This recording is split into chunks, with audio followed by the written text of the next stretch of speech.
श्री स्वामी समर्थ. स्वामी महाराज तुमच्या सर्व चांगल्या इच्छा पूर्ण करो ही स्वामींच्या चरणी प्रार्थना करते आणि आजच्या या नवीन व्हिडिओला सुरुवात करते. पौराणिक कथेनुसार मार्गशीर्ष महिन्यात सत्ययुगाची सुरुवात झाली, म्हणूनच हा महिना खूप पवित्र आणि विशेष मानला जातो. मार्गशीर्ष महिन्यामध्ये तीर्थक्षेत्री नद्यांमध्ये स्नानाला खूप जास्त महत्त्व आहे. या महिन्यामध्ये दानधर्मही केले जातो. बरेच जण या महिन्यामध्ये संपूर्ण महिना तीर्थक्षेत्री स्नान करतात, पण आपल्यापैकी बऱ्याच जणांना हे शक्य नाही. मग आपण काय करायचंय? पूजा साहित्याच्या दुकानांमध्ये तुम्हाला गंगाजलाची छोटीशी बॉटल मिळते, ती आपण आणायची आणि मार्गशीर्ष महिन्यामध्ये दररोज सकाळी स्नान करताना आंघोळीच्या पाण्यामध्ये थोडंसं हे गंगाजल टाकायचं आणि त्या पाण्याने स्नान करायचं आहे. तुमच्या आजूबाजूला कुठे एखादं तीर्थक्षेत्र असेल, तिथलं नदीचं पाणी सुद्धा तुम्ही बॉटलमध्ये भरून आणायचं आहे आणि तुम्ही ते एक टोपण रोज आपल्या आंघोळीच्या पाण्यामध्ये टाकला आणि त्या पाण्याने स्नान केलं तरी सुद्धा चालू शकतं. तर आजच्या व्हिडिओमध्ये आपण मार्गशीर्ष महिना 2025 मध्ये कधीपासून सुरू होणार आहे, यावर्षी किती गुरुवार आहेत, 4 आहेत की 5, शेवटच्या गुरुवारी अमावस्या आहे, मग उद्यापन कधी करावे, पहिला गुरुवार किती तारखेला आहे, अशी अनेक प्रकारची माहिती आजच्या व्हिडिओमध्ये मी तुमच्यासोबत शेअर करणार आहे. त्यामुळे तुम्ही हा व्हिडिओ स्किप न करता शेवटपर्यंत नक्की पहा. चॅनलवरती नवीन असाल तर सबस्क्राईब करा आणि त्याचबरोबर कमेंटमध्ये जय माता लक्ष्मी लिहायला अजिबात विसरू नका, जेणेकरून माता लक्ष्मीची तुमच्या कुटुंबावरती भरभरून कशी कृपा होईल. या वर्षीच्या शेवटच्या मार्गशीर्ष गुरुवार संदर्भात तुम्हाला थोडंसं कन्फ्युजन होऊ शकतं. असं की तुमच्याकडे जर कालनिर्णय कॅलेंडर असेल तर त्यामध्ये तुम्ही बघू शकता. माझ्यासमोर आता कालनिर्णय कॅलेंडर आहे. त्यामध्ये 18 डिसेंबर 2025 वार गुरुवार या दिवशी अमावस्या प्रारंभ उत्तरात्र 4:59 असा दिलेला आहे आणि त्यानंतर 19 तारखेला पूर्ण दिवस अमावस्या आहे आणि 20 तारखेला सुद्धा पूर्ण दिवस अमावस्या आहे. मग बऱ्याच जणांचं कन्फ्युजन असं होईल की शेवटच्या गुरुवारी अमावस्या आहे, मग या दिवशी उद्यापन करायचं का? तर बघा, या दिवशी अमावस्या प्रारंभ दिलेला आहे, पण तो कधी दिलेला आहे? रात्री 4:59 म्हणजेच 18 तारखेचा 4:59 म्हणजेच 19 तारखेची पहाट असणार आहे. म्हणजे 19 तारखेला पहाटे 4:59 खऱ्या अर्थाने अमावस्या तिथी प्रारंभ होते. त्यामुळे 18 तारखेला आपण उद्यापन करू शकतो. 18 तारखेला अमावस्या येत नाहीये, पण ते कॅलेंडरमध्ये दिलेलं आहे आणि मग बऱ्याच वेळेला काय आपण ते वाचतो आणि मग बरेचसे प्रश्न आपल्याला मनामध्ये निर्माण होतात. आता उदया तिथीनुसार 19 तारखेला अमावस्या तिथी संपूर्ण दिवस संपूर्ण रात्र मानली जाणार आहे आणि 20 तारखेला सकाळी 7:12 अमावस्या संपत आहे. म्हणजेच 20 तारखेला सुद्धा ती उदया तिथीनुसार असणार आहे. 20 तारखेला अमावस्या तिथी सुद्धा सूर्याने बघितलेली आहे, म्हणून आपण ती दिवसभर पाळणार आहोत. म्हणजेच 19 तारखेला पण दिवसभर रात्रभर अमावस्या असणार आहे आणि 20 तारखेला अमावस्या तिथी सूर्याने बघितलेली आहे, म्हणून सुद्धा दिवसभर अमावस्या तिथी मानली जाणार आहे. त्यामुळे आपण 18 डिसेंबर 2025 वार गुरुवार या दिवशी मार्गशीर्ष महिन्यातील गुरुवारचं उद्यापन करणार आहोत आणि 18 डिसेंबर 2025 हा मार्गशीर्ष महिन्यातील शेवटचा गुरुवार असणार आहे. मार्गशीर्ष महिन्याची सुरुवात ही 21 नोव्हेंबर 2025 होत आहे, पण त्या दिवशी शुक्रवार आहे.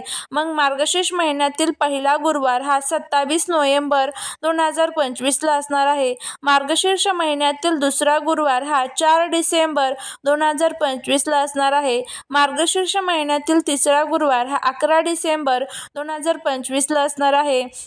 18 डिसेंबर 2025 शेवटचा मार्गशीर्ष गुरुवार असून याच तारखेला आपल्याला मार्गशीर्ष महिन्याचं उद्यापन सुद्धा करायचं आहे. मार्गशीर्ष महिन्यात माता लक्ष्मीची सेवा करण्यासाठी, भगवान विष्णूंची सेवा करण्यासाठी उत्तम मानला जातो. मार्गशीर्ष महिन्यामध्ये तुम्ही 3 रात्रीचं व्यंकटेश स्तोत्रमची सेवा करू शकता किंवा मार्गशीर्ष महिन्यामध्ये तुम्ही 21 दिवस मध्यरात्री 12 वाजता रोज 21 वेळा व्यंकटेश स्तोत्राचं सुद्धा पठण करू शकता. त्याचबरोबर मार्गशीर्ष महिन्यामध्ये तुम्ही वेगवेगळी पारायण करू शकता.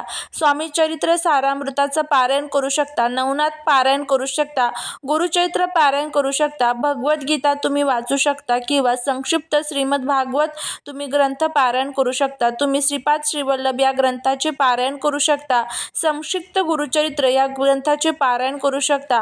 म्हणजे ज्या कोणत्या ग्रंथाचं तुम्हाला पारायण करायचं असेल त्या ग्रंथाचे पारायण या महिन्यामध्ये तुम्ही करू शकता.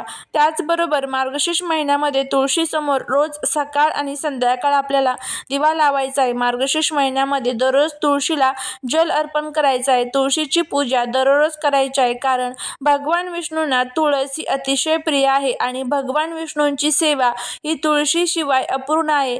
त्यामुळे संपूर्ण मार्गशीर्ष महिन्यात तुम्ही तुळशीची सुद्धा पूजन करू शकता.